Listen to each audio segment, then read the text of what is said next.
First of all, a very good evening to everyone, and welcome to the online discussion, Configuring Masculinities Through the Camera, a cross-border conversation between the filmmakers Aung Rakhine from Bangladesh and Ronny Sen from India. The discussion is a part of the M3 exhibition, Let No One Mistake Us for the Fruit of Violence. It's curated by Vidisha Fadescha, jointly organized by Goethe-Institut Bangladesh and the Drik Picture Library, and is going on at the Drik Gallery till the 30th of August. We are delighted to share that we had a wonderful screening of the two Bengali films, The Last Post Office by Aung Rakhine and Capsticks by Ronny Sen at our gallery this morning. So first of all, I would like to introduce the filmmakers, Ronny Sen and Aung Rakhine. Aung Rakhine is an indigenous filmmaker who made his big breakthrough with a full-length film in Chakma language, More Thengari, or My Bicycle, in 2015. Aung's 17-minute short film, The Last Post Office, was premiered at the Locarno Film Festival's Open Doors section and participated in the Clermont-Ferrand International Short Film Festival in France. Ronny Sen is a film director, writer, and photographer.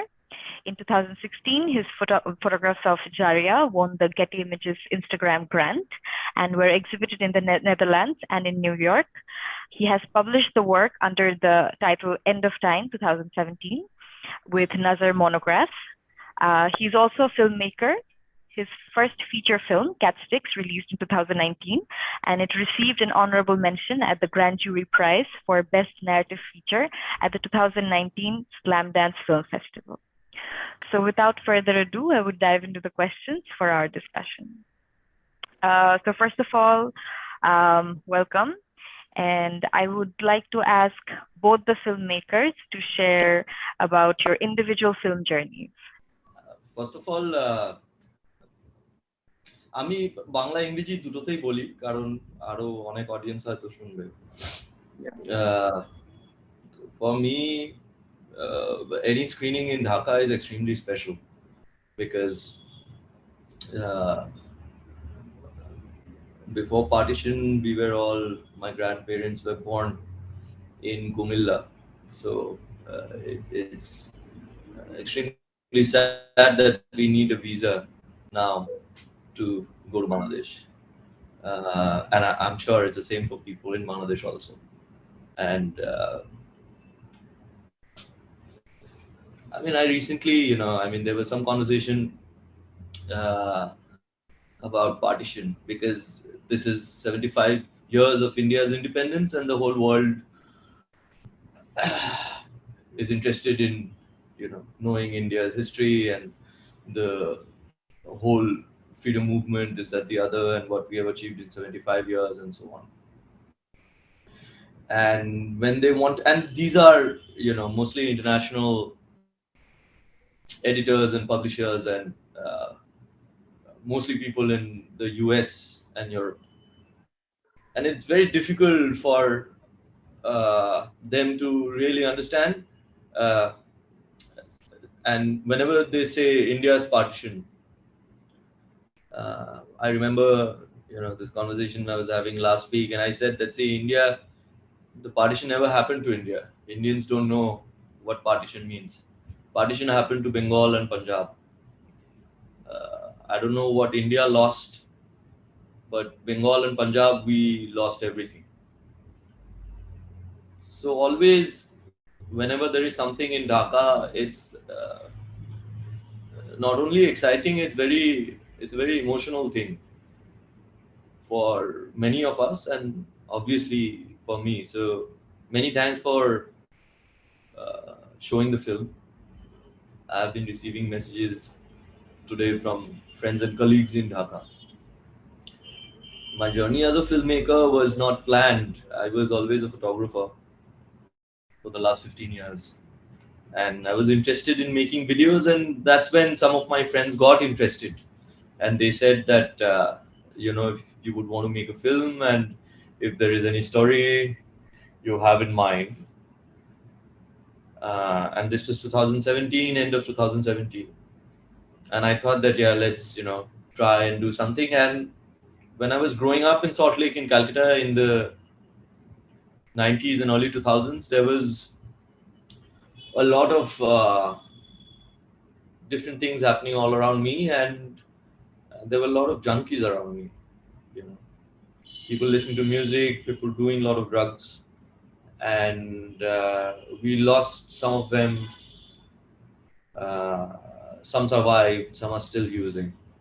And these were the stories that I used to tell my friends who were close to me.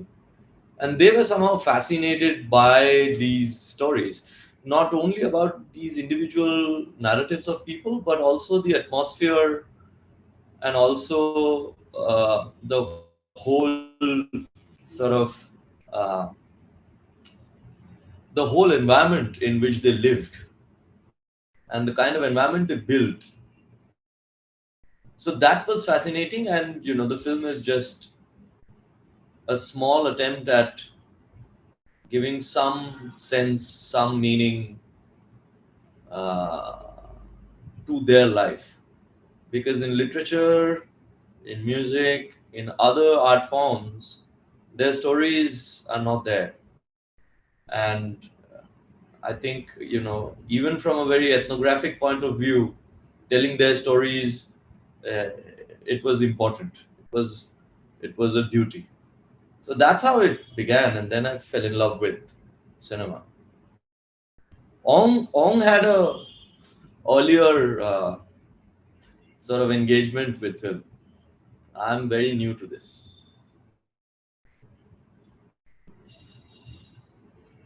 কিন্তু আমার আপনার ছবিটা দেখে মানে আপনার যেটা প্রথম মানে এখন নিউ মানে আপনি সিনেমা মানুষ না সেটা একবারও মনে হয়নি, সত্যি কথা। বুঝছেন? Thank you. এটা অনেক সময় নিয়ে করা, মানে অনেক ভুল ভ্রান্তি, অনেক জিনিস যেটা মানে বহু জিনিস যেটা করার ইচ্ছে ছিল করতে পারিনি, এবং যেহেতু একটু সময় ছিল এবং একদম স্টুডিও সিস্টেমের বাইরে থেকে কাজ করলে মানে যেটা সুবিধা হয় যে অনেক কিছু ঢাকা যায় আর কি। আপনি তো ফিল্ম মেকার, আপনি বুঝতে পারবেন। অনেক কিছু ঢাকবার সুযোগ পেয়েছি, তো সেই জন্য কিছুটা ম্যানেজ করা গেছে সামহাউ। নাইস। এখন মুভিং অন টু অং, আপনার ফিল্ম জার্নি যদি শেয়ার করতেন। আমার ফিল্ম বলছে আমি আসলে ধরেন একটা রাখাইন কমিউনিটি, যেটা মেইন স্ট্রিম কমিউনিটি না। তো রাখাইন কমিউনিটি হচ্ছে ধরেন আমাদের প্রত্যেকটা চাইল্ডহুডে আসলে কালচারাল হয়। আমরা আমরা ছোটবেলায় ধরেন ঢাকঢোল পিটায় আমরা ধরেন নাচ গান করি, বা আমাদের ধরেন ছোটবেলা থেকে আমি অন স্টেজ ধরেন যেটা হচ্ছে আপনার মঞ্চ নাটক বলা যায়, আমাদের দিকে হচ্ছে ছোটবেলা থেকেই আমি দেখে অভ্যস্ত। তো কোনো না কোনো ভাবে আমি কালচারাল টিমের সাথে কাছাকাছি থাকার চেষ্টা করি। সো ছোটবেলা থেকে আমার একটা কালচারাল মুভমেন্ট ছিল আর কি বেসিক্যালি। তখন বড় হওয়ার পরে যখন আমি চারুকলা যখন আমি ভর্তি হলাম, দেন তারপরে আমার আসলে ধরেন চাইল্ডহুডে যে আমার যে ড্রিমটা, যে সিনেমা দেখা বা সিনেমা বোঝাপড়া বা কালচারাল মুভমেন্টটা, এটা কিভাবে মানুষকে দেখানো যায়, তো সিনেমা একমাত্র মাধ্যম আমি সেটা মনে করি, যে কালচারাল মুভমেন্টটাকে স্ক্রিনে আনার মাধ্যমে সেটা দর্শকের কাছে পৌঁছানো যায়। সেক্ষেত্রে আমি আসলে একটা একটা করে কলা মানে মাধ্যমগুলো আমি আসলে ট্রাই করি শেখার জন্য, যেমন photography and theatre and music and everything. So then তারপর আমি 2012-তে আমি আসলে প্রথম সিনেমাটা তৈরি করি, যেটা হচ্ছে আপনার 10 বছর আমি স্ক্রিপ্ট করছি, যেটা আসলে 2002 থেকে 2012 পর্যন্ত আমি স্ক্রিপ্টিংয়ের মধ্যে ছিলাম। আমার যে প্রথম সিনেমা মাই বাইসাইকেল। সো তারপরে আমি আসলে মানে ঠিক ইন্ডিপেন্ডেন্ট সিনেমা মতো আমি আসলে some crowd funding, friend circle and family members দিয়ে আমি আসলে শুরু করে, কিন্তু শেষ কি হবে, এটা কি কোন জায়গায় দাঁড়াবে সিনেমাটা, সেটা আমার কোনো গোল ছিল না। কিন্তু আমি একটা কনফিডেন্স ছিলাম যে আমি যা তৈরি করছি সেটা হয়তোবা একটা ডিফারেন্ট, এটা হয়তোবা ইম্পর্টেন্ট সিনেমা না, সরি, এটা হয়তোবা ব্যাড সিনেমা বা গোট সিনেমা না, এটা একটা ইম্পর্টেন্ট সিনেমা আমি হয়তোবা তৈরি করতে যাচ্ছি।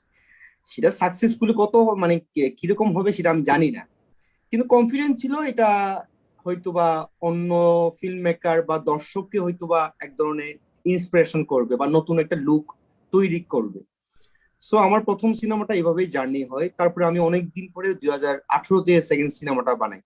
সেকেন্ড সিনেমাটা বানানোর একটা মাত্র কারণ হচ্ছে একটা একটা ফিচার ফিল্মে একটা বড় জার্নির মধ্য দিয়ে যাওয়ার আগে এই সেকেন্ড এই শর্ট ফিল্মটা আমাকে আসলে নিজেকে নিজে কম্পিটিশনের মধ্যে ফেলানো বা নিজেকে টেস্ট করা যে আমি আসলে প্রস্তুত কিনা বিগ প্রজেক্ট। সো এইভাবে আসলে সিনেমাটা সেকেন্ড সিনেমা তৈরি। আর আমার কাছে সিনেমা বানানো আসলে আমার কোনো প্রফেশন না basically.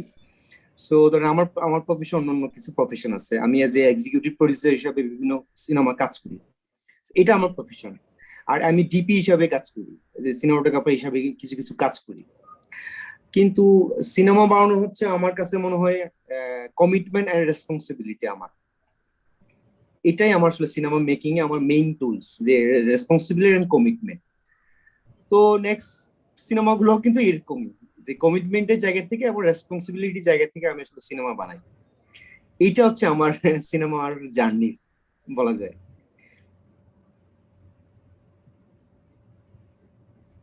Thank you so much. দুজনাকে অনেক ধন্যবাদ। তো আমাদের এক্সিবিশনের যে থিমটা ম্যাসকুলিনিটিস, সেই জায়গা থেকে আমি দুজনের কাছ থেকে এটা জানতে চাই, what do you think of the representation of masculinity or men in contemporary Bengali films, the films that we have both in Bangladesh and in West Bengal? Ronny ভাই Ronny, বলবেন? anyone can start. Contemporary Bangla ছবি আমার খুব বেশি দেখা হয় না, সত্যি কথা বলতে। মানে বাংলাদেশের ছবি আমি দেখেছি, খুব খুব কমই দেখেছি। আর এখানে কলকাতায় যে স্টুডিও সিস্টেমের যে ছবি তৈরি হয়, এটা একটা ফিল্ম ক্রিটিসিজমের মধ্যে থাকলে বা যারা ফিল্ম ক্রিটিসিজম করে তাদের একটা পেশাগতভাবে ছবি দেখতে হয়। আমাদের পক্ষে এই ছবি দেখা সম্ভব না। তো সেই কারণে আসলে ওরকম সময় নেই, সত্যি কথা বলতে।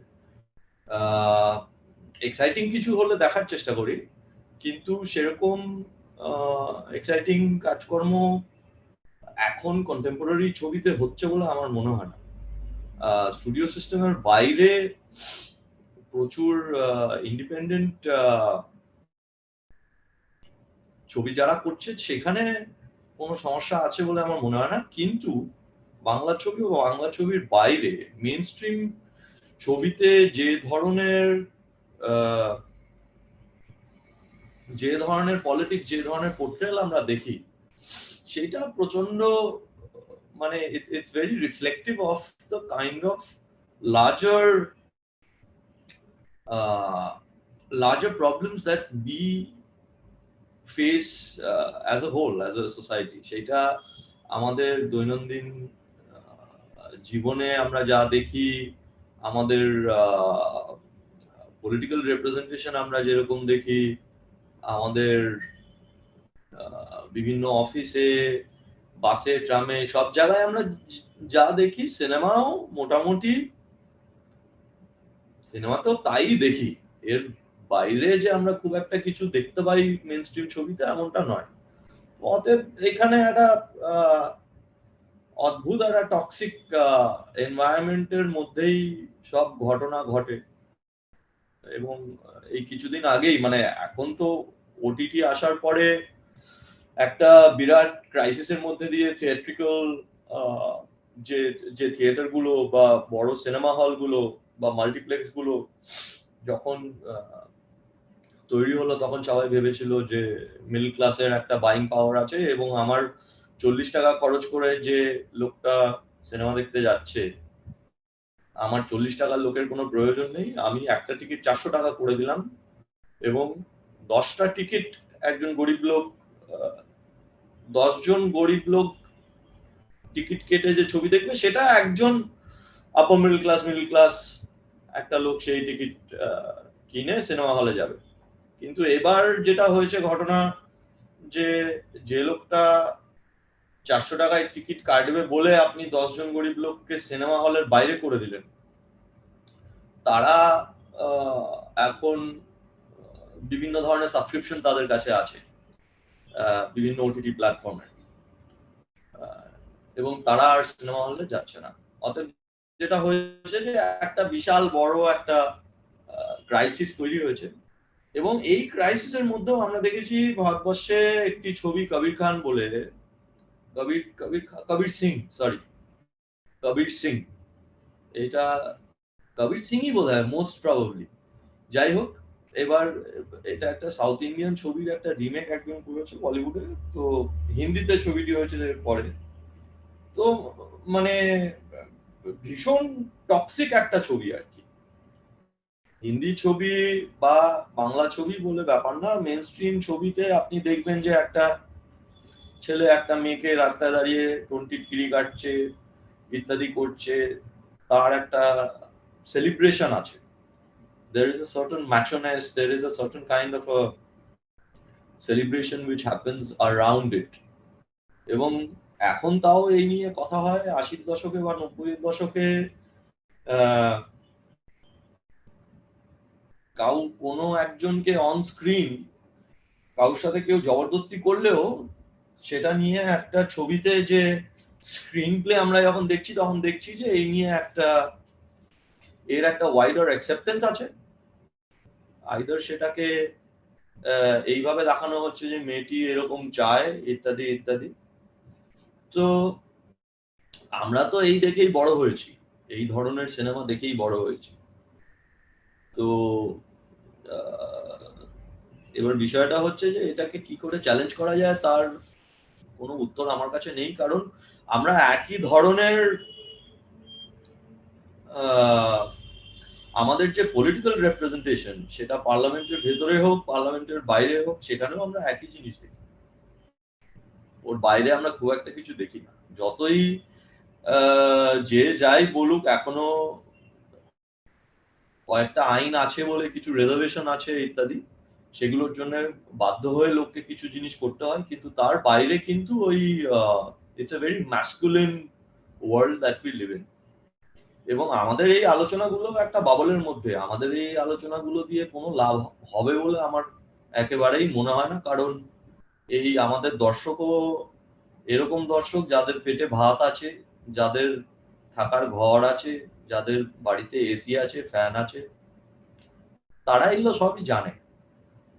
তো এটা একদম যে গ্রাসরুটে এই আলোচনা নিয়ে যাওয়ার জন্য যেটা করা দরকার সেই সামর্থ্য আমাদের নেই, এবং সেইটা সিনেমা বা শিল্পের মাধ্যমে করা যায়। এটা এই সময় দাঁড়িয়ে 2022-এ, একটা সময় হয়তো করা যেত যখন মানুষের কাছে সেরকম অ্যাভিনিউজ ছিল না, এত ব্রড অ্যাভিনিউ ছিল না, যখন শুধু খবরের কাগজ, টিভি বা শুধু সিনেমার মাধ্যমে মানুষের সাথে কমিউনিকেট করা যেত। সেই সময় হয়তো তাও কিছুটা হলেও আমরা হয়তো সক্ষম হতাম, কিন্তু এখন মানুষের কাছে যেহেতু এত অপশন যে সে চুজ করতে পারে সে কি দেখবে, যেটা একদম টেকনোলজি কিন্তু গ্রাসরুটে চলে গেছে।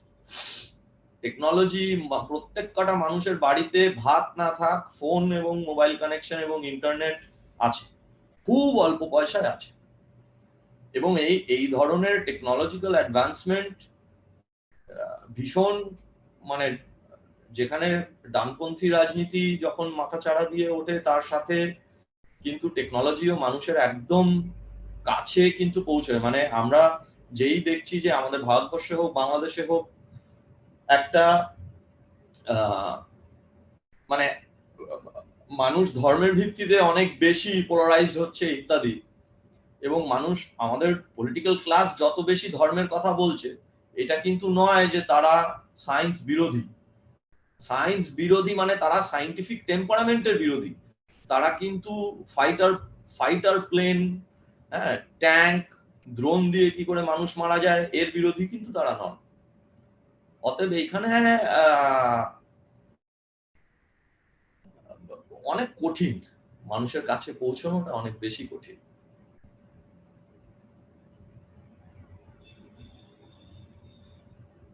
True. Um, এখন অঙ্গের কাছ থেকে জানতে চাচ্ছি। আমি যেটা বলবো সেটা হচ্ছে সমাজ আসলে সমাজে যা ঘটে সেটা কিন্তু রিফ্লেক্ট হয় কিন্তু আপনি স্ক্রিনে মানে সিনেমার এটা স্বাভাবিক ব্যাপার।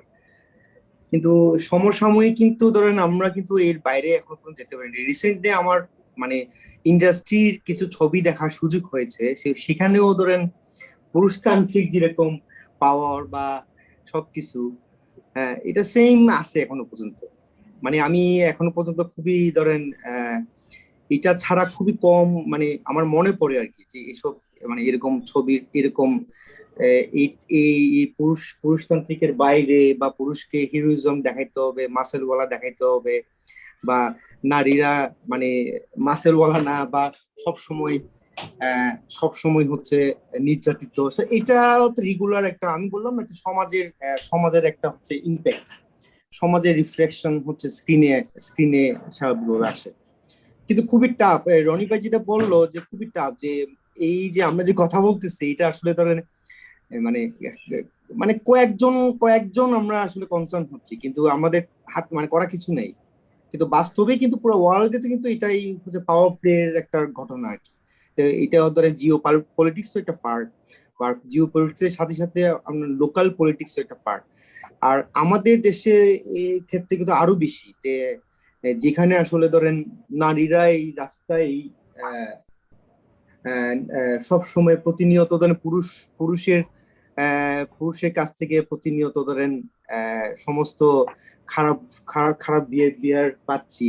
সেক্ষেত্রে তো স্ক্রিনে তো এটা স্বাভাবিক ভাবে ধরেন পুরুষতান্ত্রিক মানে এত পাওয়ারফুল হওয়া বা মানে হিরোইজমের একটা প্লে করা এটা আমাদের একটা মানে খুবই রেগুলার একটা কাজ। কিন্তু এর এর বাইরে ধরেন আমি আসলে এটা নিয়ে আসলে খুব বেশি আমি নিজেও ভাবি না, বুঝছেন? মানে আমি সত্যি কথা বলতেছি, মানে সত্যি কথা বলতে আমি আসলে ধরেন নারী পুরুষ যে এরকম ভেদাভেদ আমি এটা আমার মধ্যে কাজ করে না, এটা আমাদের কালচারাল ভাবে এটা নাই। মানে আপনি জানেন যে আমাদের কালচারাল কিন্তু মানে নারী প্রধান কিন্তু আমাদের অলমোস্ট ধরেন আমরা আমাদের ফ্যামিলিগত সমস্ত কিছু মানে কমিউনিটিতে ধরেন নারীরাই আসলে লিড করে আমাদের। মানে মানে আমাদের ট্রেডিশনাল মধ্যে একটা কথা আছে যেমন ছেলেরা সারাদিন মদ খেয়ে শুয়ে থাকবে, নারীরা সারাদিন ধরে জব করবে, তার জব রেসপন্সিবিলিটি, এবং দিনের শেষে আসবে আবার রান্না করতে হবে নারীকে। আবার ধরেন পুরুষরা বসে বসে ছেলে মেয়ে পালবে। তো এরকম একটা বিষয় আছে আমাদের কালচারের ভাবে। কিন্তু সমাজে যা এই যে মেইন স্ট্রিমে সবসময় তো আমি তো মেইন স্ট্রিমের কথা বলবো এই কারণে যে মেইন স্ট্রিমে আসলে মাস পিপল কিন্তু মেইন স্ট্রিমের কথা জানে বা আমাদের কথা কেউ জানে না বেসিক্যালি। কিন্তু আমাদের কথা জানে না বলে যে আমরা কাজ করবো না তার নট নেসেসারি।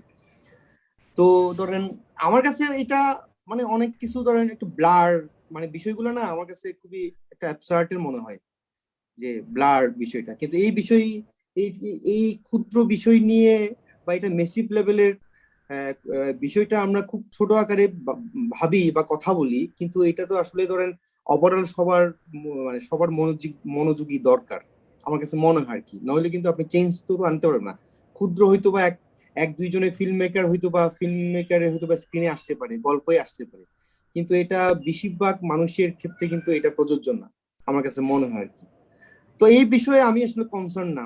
মানে মানে আমি নিজেও ধরেন এটা ভেদাভেদ মানে ইয়া করা ভেদাভেদ করাটাও কিন্তু আমার পক্ষে এটা মানে আমি কালচারাল ভাবে এটা প্র্যাকটিস করি নেই পুরো জিনিসটা। সো এটা আমার পক্ষে ধরেন এই মানে এগুলা ধরেন আর আমাদের সিনেমা ইন্ডাস্ট্রিতে ধরেন আছে না, এটা আমরা ছোটবেলা থেকে দেখে আসছি এরকম না। শুধুমাত্র আমাদের বাংলাদেশের সিনেমা ইন্ডাস্ট্রি কথা বলতেছি না, আমরা ওয়ার্ল্ড ওয়াইডই কথা বলতেছি আমি পুরো জিনিসটা। সো এটা আমার কাছে মনে হয় সিনেমাতেই আসলে বেশিরভাগ আসে, মানে অন্য অন্য বিষয় বস্তু ইয়াতে না। হ্যাঁ। Ronnie, would you like to add anything to this, or should I move on to the next question? আমার যেটা বলার সেটা হচ্ছে যে এই ইন্ডাস্ট্রিয়াল রেভলিউশনের পরে যখন টেকনোলজির একটা বিরাট মানে কি বলে মানে মানুষ টেকনোলজিকে ব্যবহার করে যখন তার যে একটা বড় একটা ফ্যামিলি সিস্টেমের মধ্যে থাকতো আগে, সেটা আমরা বাংলায় যা দেখেছি যে মোটামুটি একটা জয়েন্ট ফ্যামিলি সিস্টেমের মধ্যে আমরা ছিলাম, সেখান থেকে একটা নিউক্লিয়ার ফ্যামিলিতে আমরা আসলাম।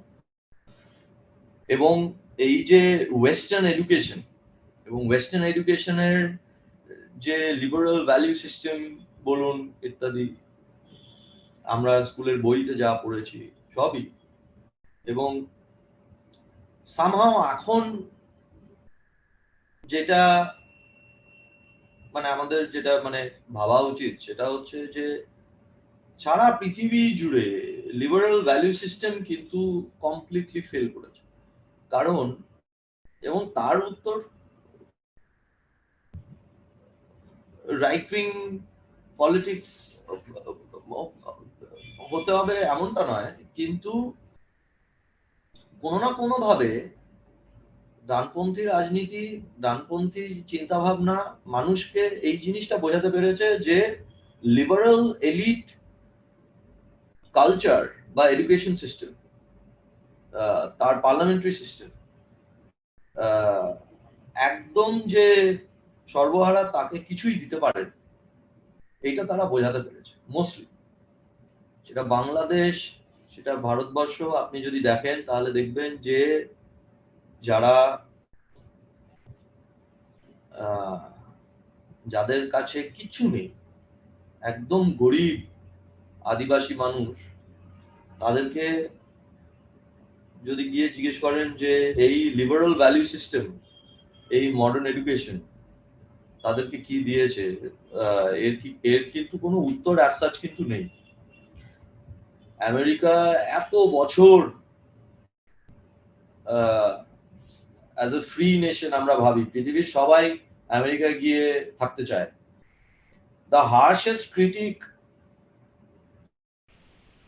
harshest critics of America would also want to go and settle in America basically. কিন্তু আপনি একটা জিনিস দেখেন, আমেরিকাতে এখন অব্দি কিন্তু কোনো মহিলা প্রেসিডেন্ট নেই, এত বছর হয়ে গেল। ইউরোপের সব থেকে প্রোগ্রেসিভ যে দেশগুলো, তারা যে কি ভয়ঙ্কর পেট্রিয়ার্কাল, কি ভয়ঙ্কর। যারা ইউরোপিয়ানদের সাথে কাজ করেছে সবাই নয় অবভিয়াসলি, কিন্তু রেসিজম, পেট্রিয়ার্কি, এইগুলো এরম ভাবে ডিপ রুটেড, এমবেডেড, ইনস্টিটিউশনালাইজড যে মানে আমার কাছে যারা অ্যাপারেন্টলি রেসিস্ট, অ্যাপারেন্টলি মানে মুখের ওপরে বলে দিচ্ছে Kabir Singh is still better, কারণ সে বলেই দিচ্ছে তার স্ট্যান্ডটা কি।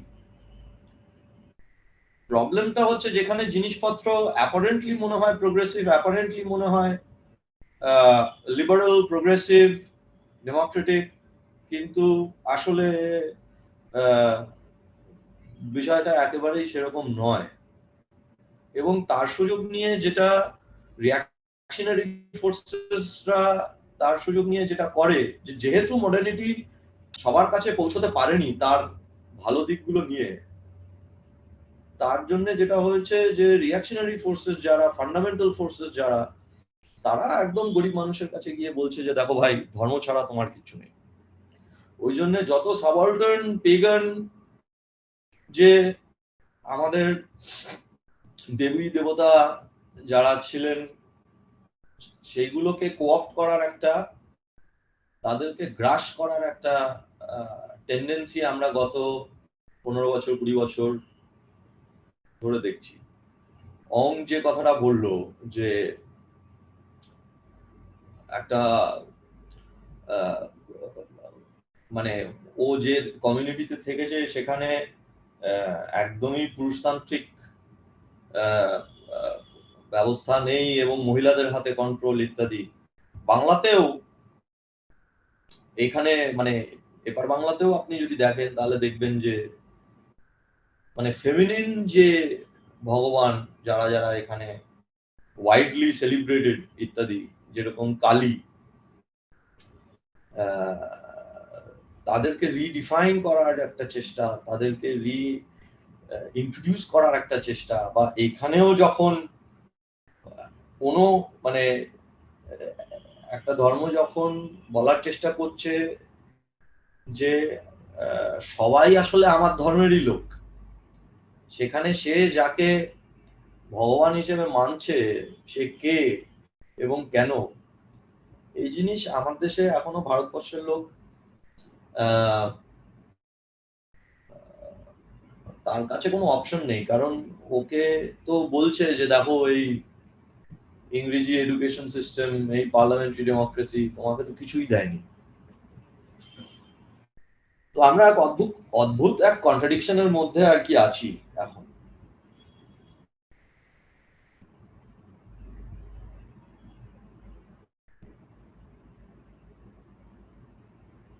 Thank you, Ronnie.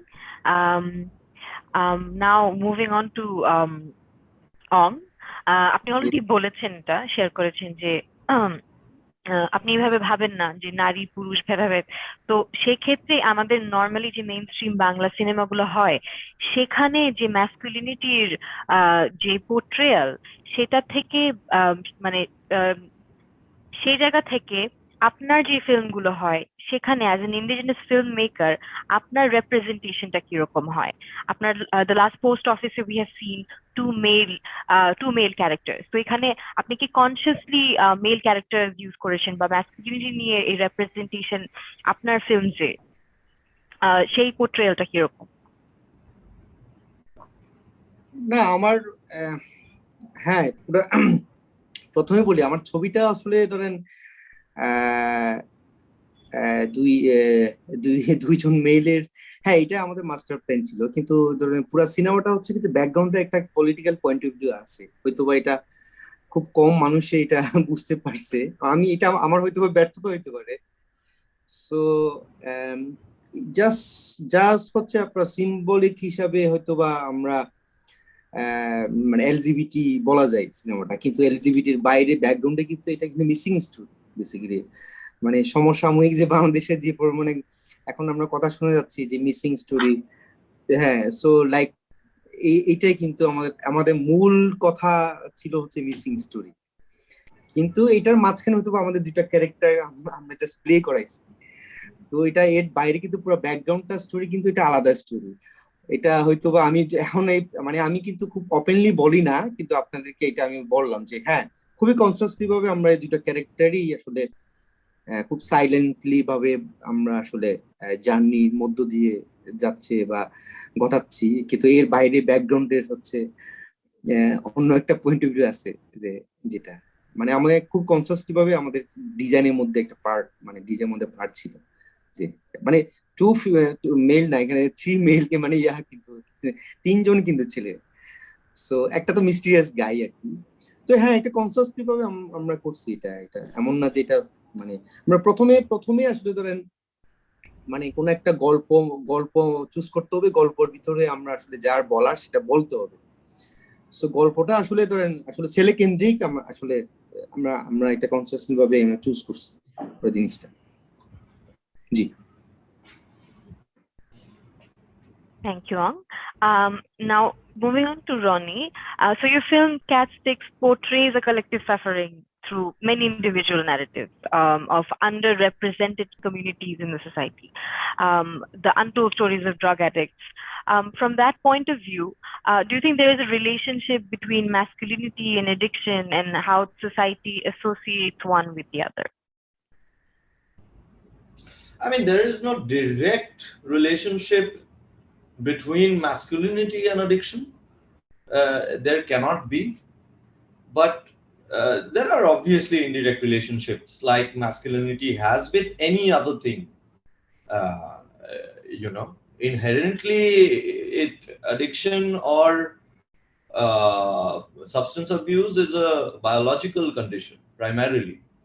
So no biological condition can be associated with constructs like masculinity is. Uh, it's a, but yeah, I mean, how to put it? I mean, there is a see. First of all, if you were if anyone was a junkie in the 90s in Calcutta and they were doing heroin, then it was mostly men, and there are reasons for it. It's not that there weren't women, there were only men because of a few things. You can misuse, and abuse different substances. You can use alcohol, you can misuse alcohol, you can abuse alcohol. You can use marijuana, you can misuse marijuana, you can abuse marijuana. The moment it's something like heroin, there is no use and misuse. It starts with abuse, right? So when we talk about heroin, we are talking about very hardcore, uh, addictive personality where uh, so every drug has a normal stage, then there is a stage of euphoria, there is a stage of withdrawals, this, that, the other. When the person is not using, they come to a normal stage, they go back to withdrawals, etc. With heroin, it's always either you are high or you are in withdrawal. There is no normal stage as such. So the moment you think heroin or you think brown sugar, crime begins there. Because you need a lot of money, you need to go buy it from a place which is extremely dangerous. You need to hide from the society to be able to smoke it or chase it or fix it in whatever way. It can be chased, it can be fixed.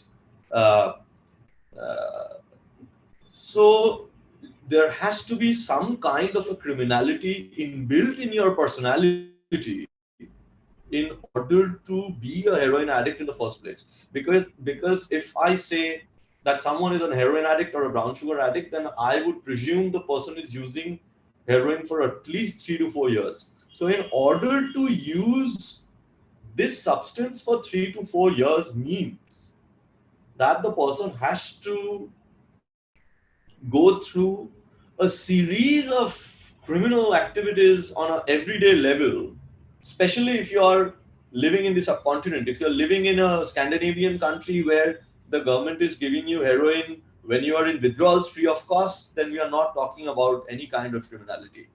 But in South Asia, in Bangladesh, in Pakistan, in India, uh, you have to be indulging in some kind of criminality for sure. And for women to do that is not an easy job. I'm not saying it's impossible, but for a woman to be stealing every day, for a woman to walk into uh, a, a place where the substance is being sold, uh, where there are criminals all around it, for a woman to go into a place where nobody else will see her smoking, chasing, whatever, heroin, it was not so easy. And hence, what eventually happened as a byproduct of it is when you talk about or when you think about heroin addicts or brown sugar addicts, like you see in the film, that there are mostly men. There is one invisible woman in the film that is, if you refer to this guy in the slum who meets one of the protagonists and says that I worked so hard throughout the day, but my mother stole my stuff and she's smoking somewhere in the jungle. And that we are talking about the absolute lower rung of the society, the urban poor who lives in the slums where there is a easy availability of the substance. Even women can buy and go into these very shady places. That is one woman who is a junkie in the film, and through which what I also wanted to do is I didn't want to show that women don't use, they do.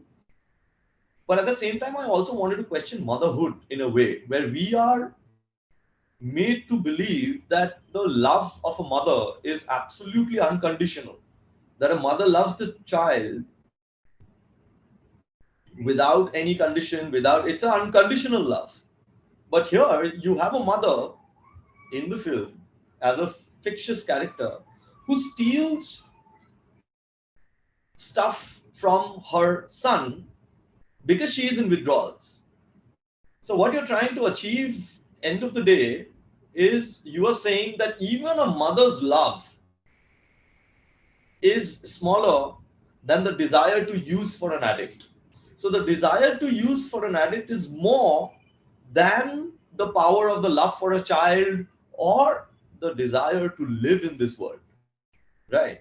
So it's an insane kind of a strong desire to use, even at the face of death, even at the face of the love for the child or anything else. So it supersedes every other desire in the world. That's the kind of strong desire a addict has, which means that there is absolutely no self-will at play, right? So that is the only character we have, and I mean, and it gave me one opportunity to also talk about the mother, which nobody does. People do, but I mean, we don't really see in films where, I mean, you can have a mother who is actually criminal. That's a different story.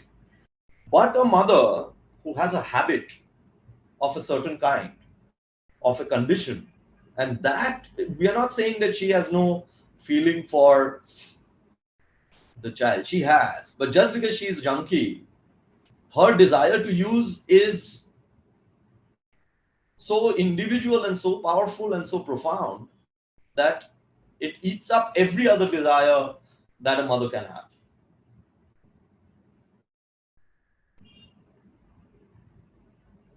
Thank you, Ronnie, for the wonderful answer. Um, so now এই প্রশ্ন আমি দুজনাকেই করতে চাই আসলে। Um, filmmaker হিসাবে, what do you think? How do you think gaze operates in your films? Male gaze এর ব্যাপারটা যদি আমরা বলি, এটা কিভাবে অপারেট করে in general or in your films, if you'd like to share?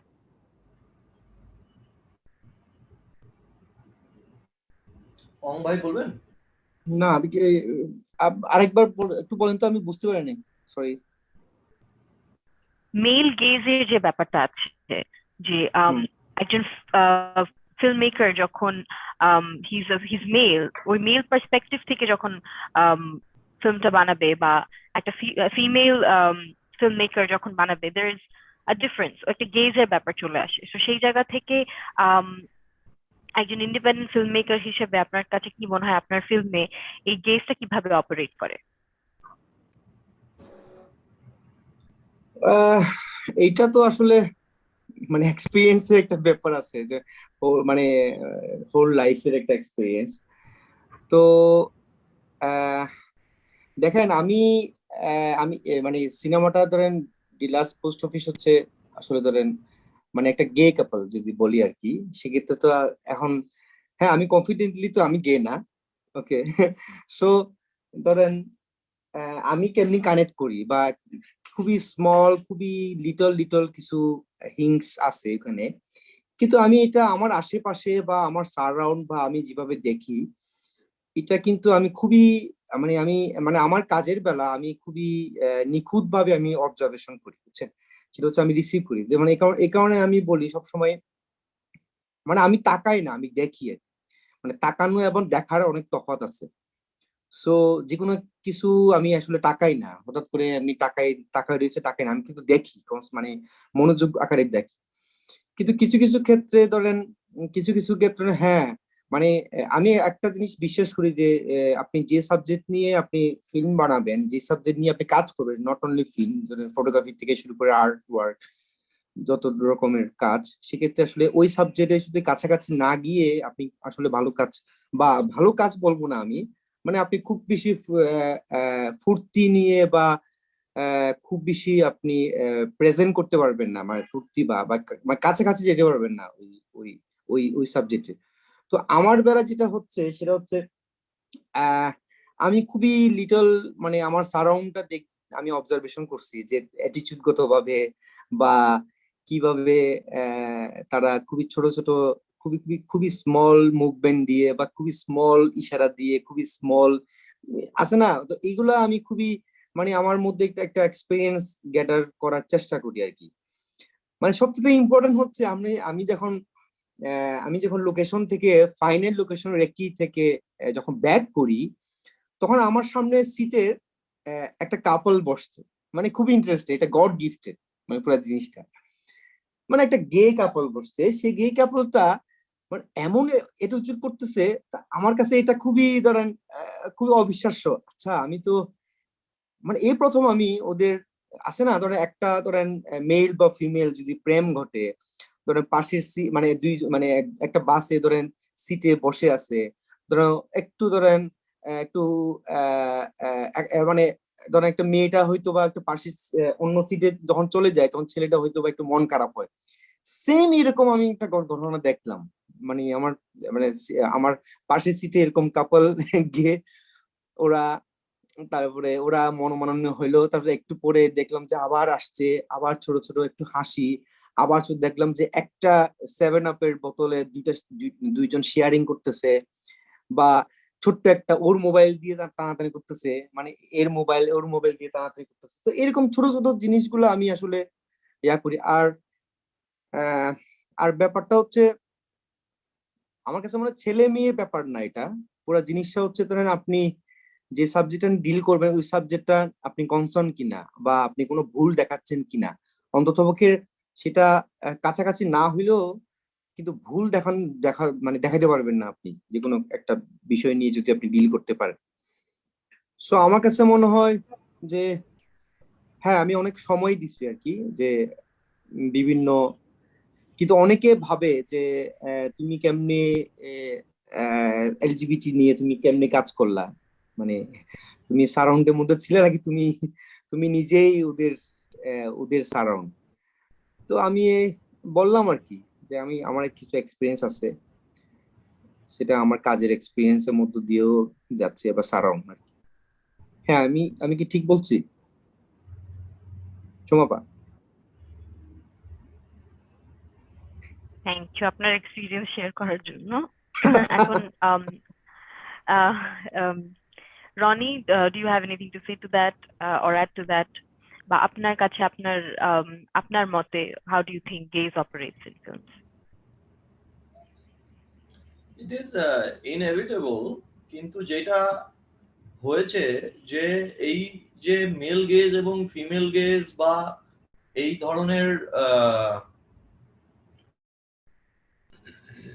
ধরনের কনসেপ্ট, এই এগুলো আরো 10 বছর আগে আমরা এত শুনতাম না, এখন অনেক বেশি শুনি। তাতে যেটা হয়েছে যে মানুষ অনেক অ্যাওয়্যার হয়ে গেছে, এবং এই অ্যাওয়ারনেসটা একদিক দিয়ে খুব ভালো, খুবই ভালো, কিন্তু it also gives an artist who can cunningly hide in her or his work, মানে ও খুব চালাকি করে নিজের গেজটা লুকাতেও পারে, বুঝতে পারছি।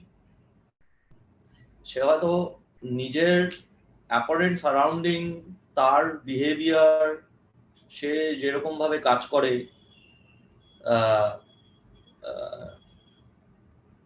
সেটার বাইরে গিয়ে সে যখন কিছু একটা প্রেজেন্ট করছে, এই ধরনের জিনিস যত বেশি পপুলার হচ্ছে, যারা একটু সেলফ অ্যাওয়্যার তারা যেটা করে সেটা হচ্ছে তারা চাইলেই সেটাকে লুকিয়ে ফেলতে পারে। আগে সেটা সম্ভব ছিল না। এখন মানুষ ভীষণ চালাক হয়ে গেছে। তো সেইটা একটা সমস্যা। কারণ আমি যেটা বললাম যে আর্টিস্টরা মহান, আর অন্যান্য মানে যে কৃষক সে আলাদা, যে শিল্পপতি সে আলাদা, যে পুলিশ অফিসার সে আলাদা, এমনটা নয়। আমরাও কিন্তু লার্জার সোসাইটির ততটাই আমরা অংশ, যেটা সারা অন্যান্য লার্জার সোসাইটিতে যা হচ্ছে আমাদের জীবনেও তাই হচ্ছে। কিন্তু এই ধরনের কনসেপ্ট, এই ধরনের আইডিয়াস, আমি কিন্তু তার বিপক্ষে দাঁড়িয়ে কথা বলছি না একেবারেই। আমি যেটা বলার চেষ্টা করছি যে একজন আর্টিস্ট কিন্তু চাইলে আজকের দিনে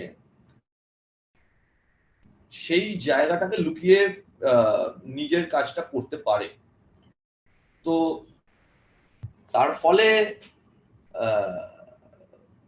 সমাজের কি হেল্প হচ্ছে আমি ঠিক বলতে পারবো না। মানে বেসিক্যালি মেল গেজ বলতে আমরা যেটা বুঝি যে objectifying a female body, using her as just an instrument where you are sexualizing her body in a certain way, সেইটা কিন্তু একজন আর্টিস্ট আজকে খুব ইজিলি এটা লুকিয়ে ফেলতে পারবে, এটা কোনো বড় ব্যাপার না। কিন্তু আমাদের সমাজকে যে জিনিসগুলো মূলত ভাবে যে জিনিসগুলো চালনা করে তার মধ্যে আজকে একটা শ্যাম্পু, একটা পারফিউম, একটা মানে থালা বাসন খুন্তি যাই আপনি বিক্রি করেন, আপনার একটা মহিলাকে দরকার যে কম জামা কাপড় পরে দাঁড়িয়ে আছে। এখানে আমি বা অং নিজেদের জায়গায় দাঁড়িয়ে আমরা কি করতে পারবো? বুঝতে পারছেন? আমরা যতই একটা মেল গেজকে অ্যাভয়েড করে কাজ করি, এতে কোনো লাভ হবে না। এতে কোনো লাভ হবে না, কারণ আমাদের যে consumption of images on every day, আপনি খুব পরিষ্কার বুঝতে পারবেন একটা সময় মানুষ এত ছবি, এত ইমেজ কনজিউম করতো না। আজকে আমরা প্রত্যেকদিন সকালবেলা ঘুম থেকে উঠি, হাতে ফোন নিয়ে চেক করি কি হচ্ছে, ইনস্টাগ্রাম চেক করি, টুইটার চেক করি, এবং আপনি প্রতিনিয়ত দেখবেন যে এই ইমেজ কনজাম্পশনের মধ্যে এক তো আপনার অ্যালগোরিদম আছে, আপনি যা দেখবেন আপনাকে ওরা সেটাই বেশি বেশি করে দেখাবে, এবং এইখানে feeding on to female bodies প্রত্যেক দিনে যা হয়, গত 100 বছরের ভিজুয়াল হিস্ট্রির ইতিহাসে মানে তা হয়নি। আজকে প্রত্যেক দিনে যেটা হয়, অতএব আমি আবার ওই আগে যেটা বলছিলাম সেই জায়গাতেই আমি যাচ্ছি আর কি। We are all aware of it, but end of the day what are we really achieving is the question. কিছু হাতে গোনা একাডেমিশিয়ান, কিছু আর্টিস্ট, কিছু ফিল্ম মেকার, হ্যাঁ কিছু কলেজের প্রফেসর, আমরা এই নিয়ে আলোচনা করে আমরা কি করতে পারবো আমি জানি না। মানে এটা খুব, মানে আমি একেবারেই পেসিমিস্টিক হতে চাই না, কিন্তু আমি যেটা বলার চেষ্টা করছি যে we should try and confront the larger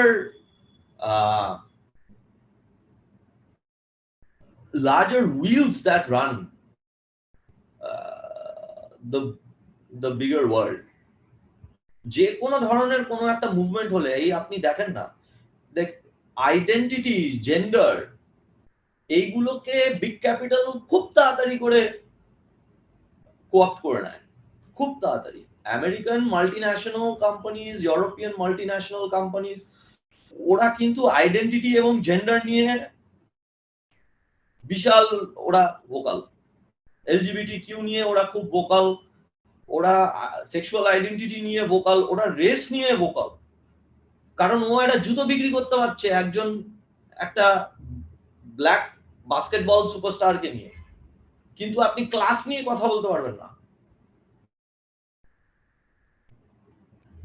এটা, এই কনভারসেশন গুলো খুব প্রয়োজন, কিন্তু এই যে আপনি ক্লাস নিয়ে কথা বলতে পারবেন না, দ্য প্রবলেম ইজ দেয়ার। আপনি আইডেন্টিটি নিয়ে কতদিন কথা বলবেন? আইডেন্টিটি নিয়ে কারোর সমস্যা নেই। আজকে আমি যদি রাস্তায় একটা মিছিল করি যে don't kill the female child, কেউ বলবে যে না মহিলা বাচ্চা হলে মেরে দাও? এটা তো কেউ বলবে না।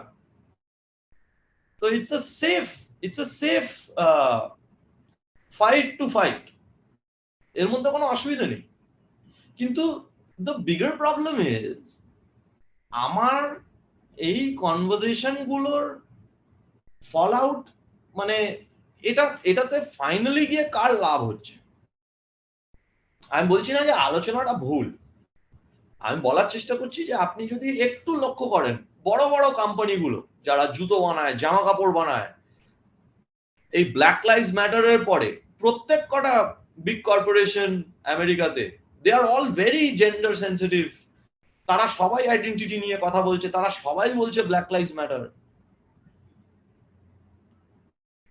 তাতে কোনো অসুবিধা নেই, কিন্তু বিষয়টা হচ্ছে যে আমি কি ক্লাস নিয়ে কথা বলতে পারবো?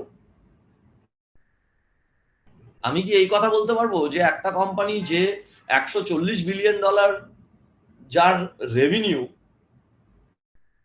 সে $10 নিজের ওয়ার্কারের পেমেন্ট হাইক করছে না, আমি কি সেই কথা বলতে পারবো?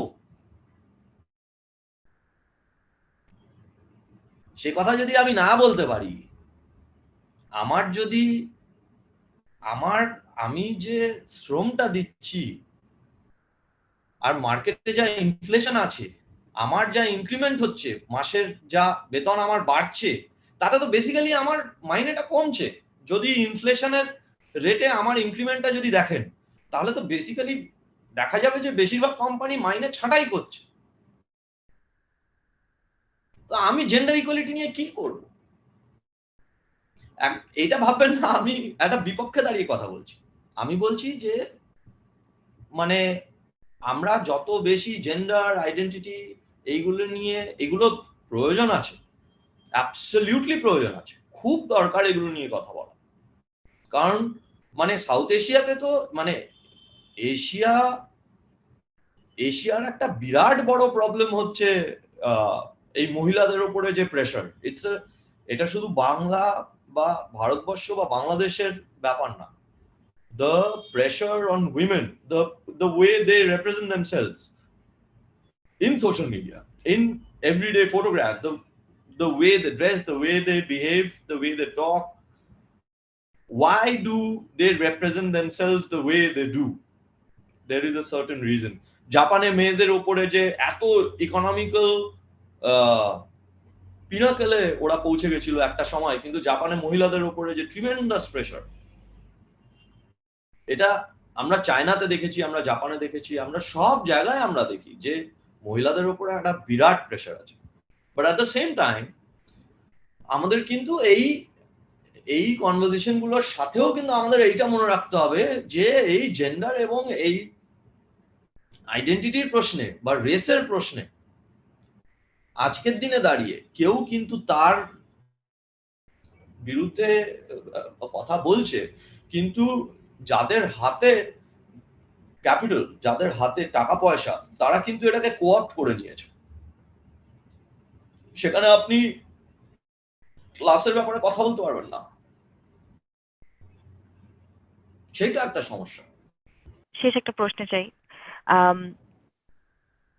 As two independent filmmakers who have shared history across different time periods, how do you perceive, আপনারা কিভাবে মনে করেন যে ম্যাসকুলিনিটির ফিল্মসে হোক বা ম্যাসকুলিনিটির যে চেঞ্জটা আসছে আমাদের ফিল্মসে হতে পারে, বা আমাদের সোসাইটিতে যে এই চিন্তাধারার মধ্যে ম্যাসকুলিনিটি নিয়ে, পুরুষত্ব নিয়ে যে চেঞ্জটা আসছে, এটা কি কোনোটা পজিটিভ দিকে যাচ্ছে, বা এটা কি কি চ্যালেঞ্জেস আছে, বা আমরা এই চ্যালেঞ্জেস গুলা কিভাবে মোকাবেলা করতে পারি, বা আর্ট দিয়ে কি সেটা আমরা করতে পারি কি পারি না? অং, রনি, দুজনাকি।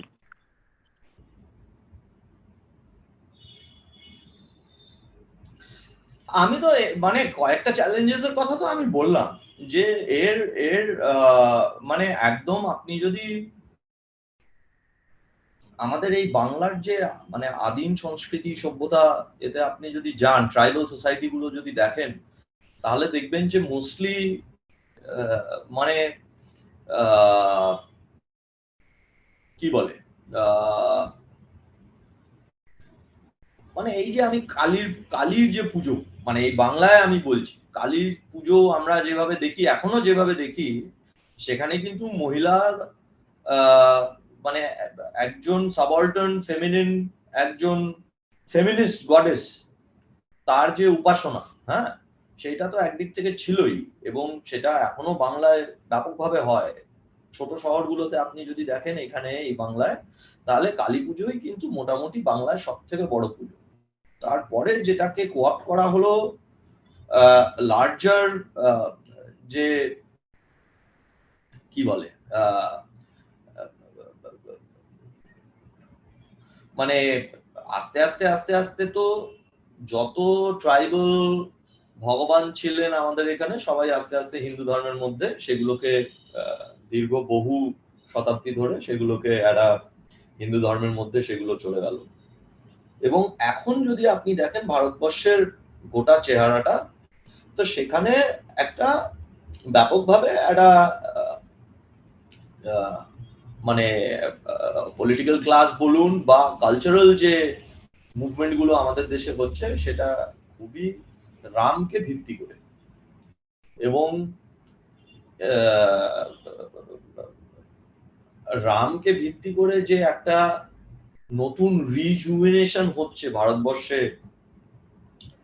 কালচারাল ফ্রন্টে বলুন, পলিটিক্যাল ফ্রন্টে বলুন, সেইখানে কিছু টেন্ডেন্সিজ আমরা দেখছি, যেখানে কিছু চ্যালেঞ্জেস হতেই পারে, চ্যালেঞ্জেস আছে। এবং একটা কালচারাল অ্যাম্বিশন যেটা আমাদের দেশের যে এখন পলিটিক্যাল ক্লাস, যেটা তাদের একটা কালচারাল অ্যাম্বিশন আছে এবং তাদের কালচারাল অ্যাম্বিশন যেটা, সেটাতে তারা অনেক দূর এগিয়ে গেছে বেসিক্যালি।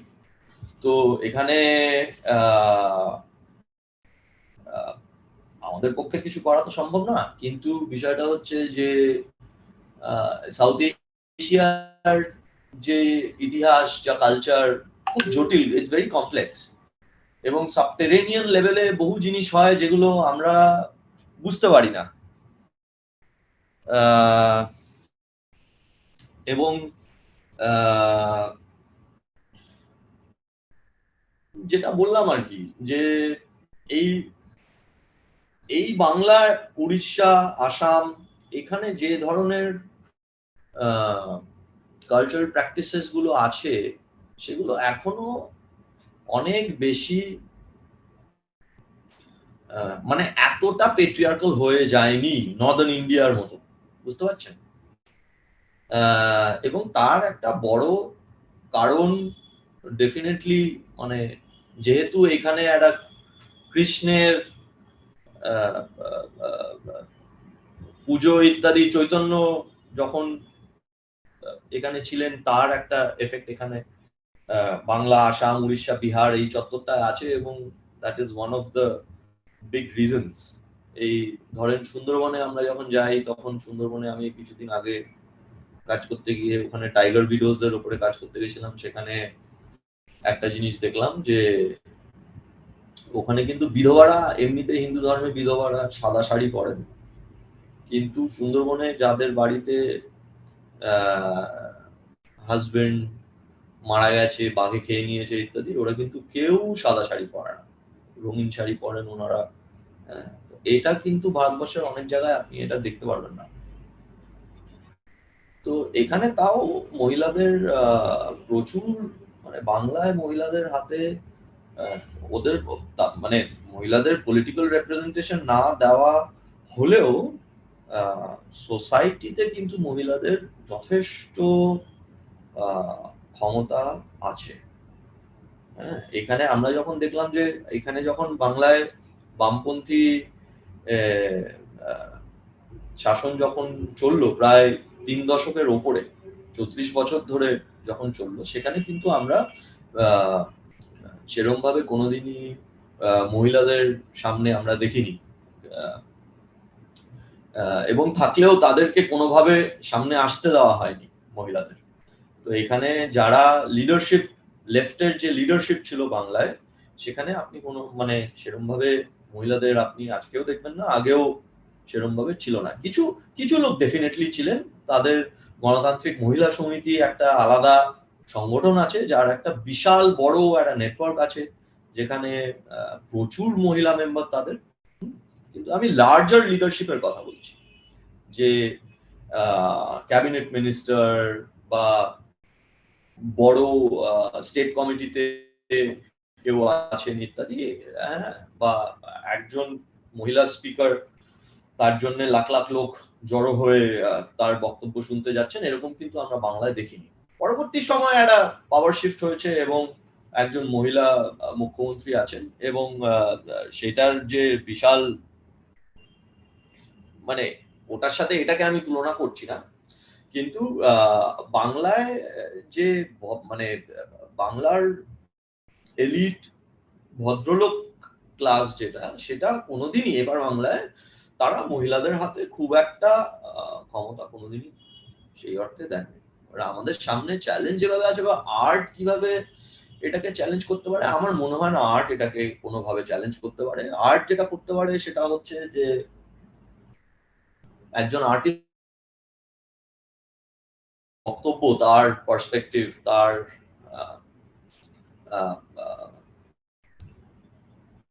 একজন আর্টিস্ট রিফ্লেক্ট করতে পারে সোসাইটিতে যা হচ্ছে, সেটা দেখে সে তার মতো করে রিফ্লেক্ট করতে পারে, বাকিটা সমাজের ওপরে।